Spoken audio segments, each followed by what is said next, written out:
So pigs are just a wonderful animal. They're super util. You know, they have this niche in nature where they go around and they forage, they root things.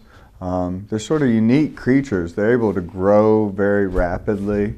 You know, they put on a lot of biomass through foraging. So they're very essential for the ecology of place. They serve a specific role. They clean up all the stuff that falls to the forest floor and any dead animals, or they're just constantly reorganizing the system so that new species can manifest. They're disturbers. They can come in and change the landscape. So they're very unique in that regards, and they can serve a great function in the farm system by being partners. They're, I believe, the fourth smartest animals after dogs, and humans being the fifth. You really got to think that we should use their intelligence to our advantage. The idea is that pigs are just extremely versatile in the landscape and durable. What we like to do is raise pigs on the land and feed them mostly from the food that we get from around Plymouth, from restaurants and from the university, from farms in the area. So what we do is we go around and we pick up food scraps. So like at Plymouth State, everything that the kids don't eat on the buffet gets dumped into buckets, and we take it to feed the pigs. So it saves a lot of landfill waste and landfill use, and puts it into fertility, because the pigs, they eat it and then they end up pooping, and the poop is fertility. It's not like fertility in a bag like Miracle-Gro, but it's fertility of the manure sense that has a lot of utility.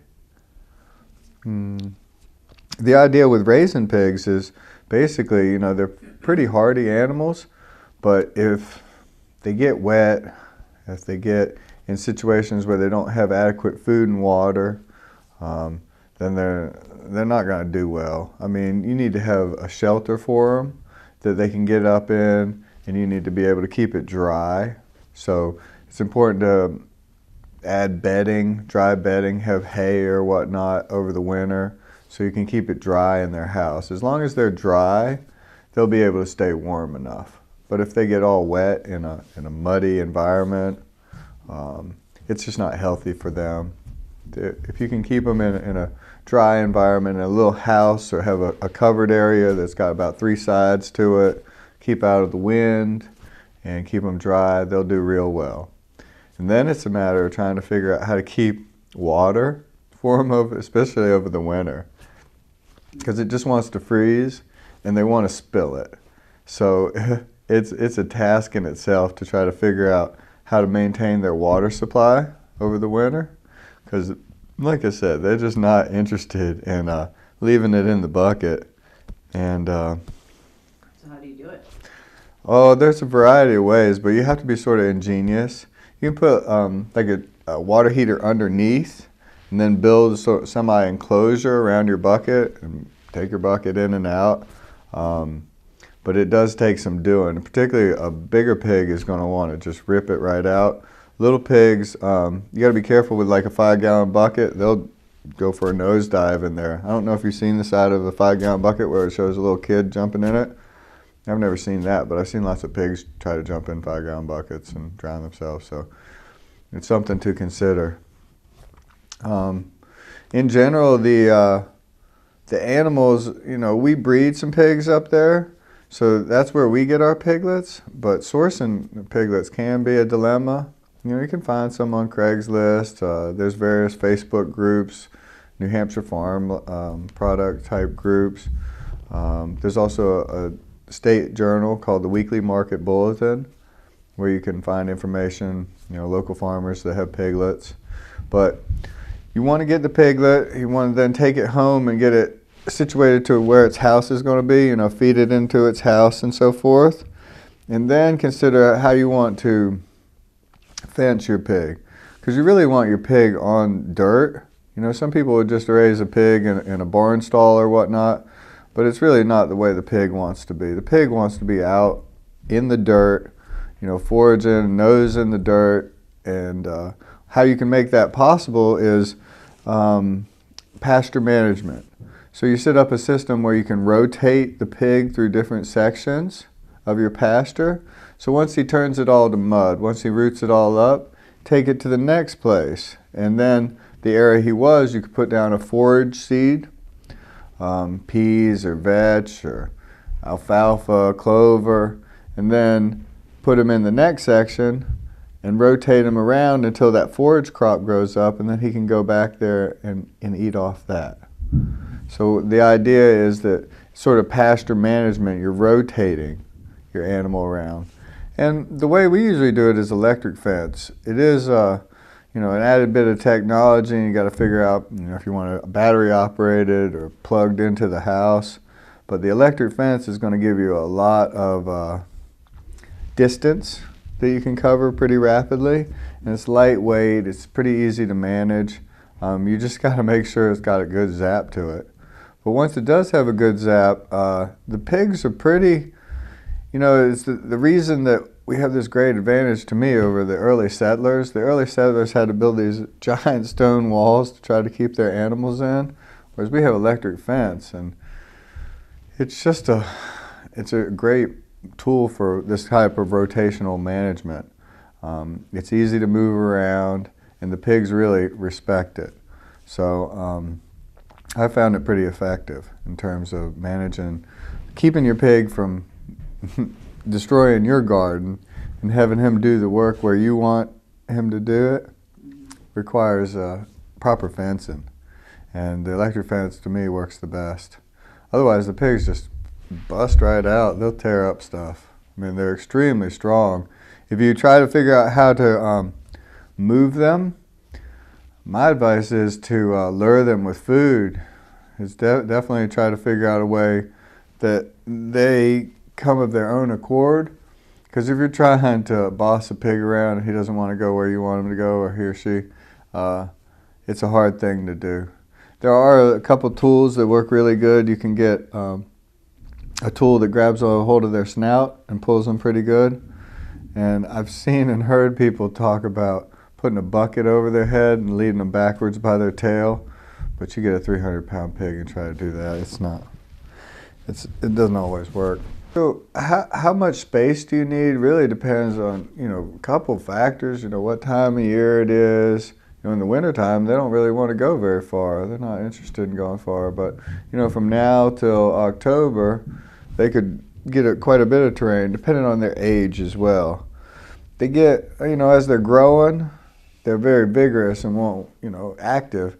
As they get older, they sort of get lazy. So it's actually a bigger pig. I tend to put it in a smaller area than a bunch of little pigs. But you can sort of tell, depending on your pigs and your terrain, and, you know, start small with a small area and see how rapidly they burn through it. But I would say, you know, you have a litter of, say, 4 piglets. They'll go through easily an area that's big as this room, you know, 20 by 20 in 2 days. They're pretty active.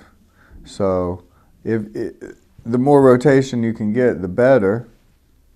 If you can't get a lot of rotation, then I would suggest just many small moves is helpful. If you can't manage that, I mean, it's all right if you're not moving them around every day or they're not on fresh grass all the time. Sometimes it is just nice to fully develop an area that season and then move your pig the next year, and then have your garden or whatever you want, you know, your fertility zone in that area was just, there's a whole bunch of new organic material then you have to work with. Because the game here is you're trying to suppress the existing vegetation with these animals as well as build the fertility. So the vegetation here wants to grow right back. You know, it's very vibrant vegetation. It'll grow right back from the stump of, say, a red maple or a yellow birch.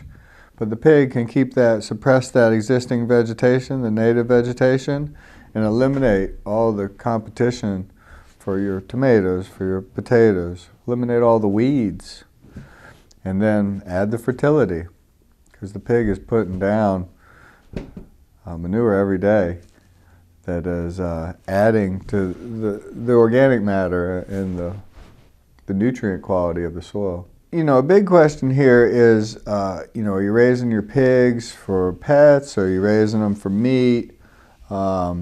If you're raising them for meat, there comes a time where you have to kill the pig, you have to process the pig. And so there's a variety of options out there. You can transport the pig to a facility. There's a facility in Haverhill called PT Farm, and they'll do, nose to tail right there. Process it, pack it, it's ready to go in your freezer. You can also do home scale processing. It's pretty labor intensive. You got to have a couple tools and a couple skills, but we do a home scale processing workshop in November every year. And it's a 3-day workshop, and the idea is, you try to kill the pig as humanely as possible. There's a variety of different ways, but usually we do a bullet to the brain and then slit the throat. So the bullet basically is stunning the animal, and then slitting the throat is what's killing the animal. After it's been stunned, its nervous system is no longer functional, so slitting the neck doesn't hurt, supposedly. The idea is then, depending on how you want to process the pig, you are either skinning it or scalding it. If you're wanting to do like charcuterie, things like prosciutto and other cured charcuterie is like where you salt and cure first, going in the freezer. So salt and cure work, you usually want to scald because you want the skin on it. If you're going to skin it, you just skin it and throw it in the freezer. Make the chops and make all your different cuts, and it just goes in the freezer. But if you're looking for prosciutto is a very common example, then you want the skin on. So you have two options there from the beginning, whether you're going to skin it or scald it. And then from there you render, so you take all the insides out that you don't want, the offal, mostly the stomach, the intestines, bladder, things like that you don't typically use, although you can make some pretty nice stuff out of intestine line you can use for your sausage, and you can make a nice little play ball with the bladder. I have to show you one of those sometime. They're really, it was a colonial play toy for children around the farm. So we like to get nostalgic and use it as well. But anyway, so the idea is the charcuterie and these salting techniques are techniques from like Europe. It's very popular now to have prosciutto or pate or these different dishes that were the traditional ways of preserving the pig without refrigeration and freezers. Refrigeration and freezers are fairly new in our history, within the last 50 and 75 years.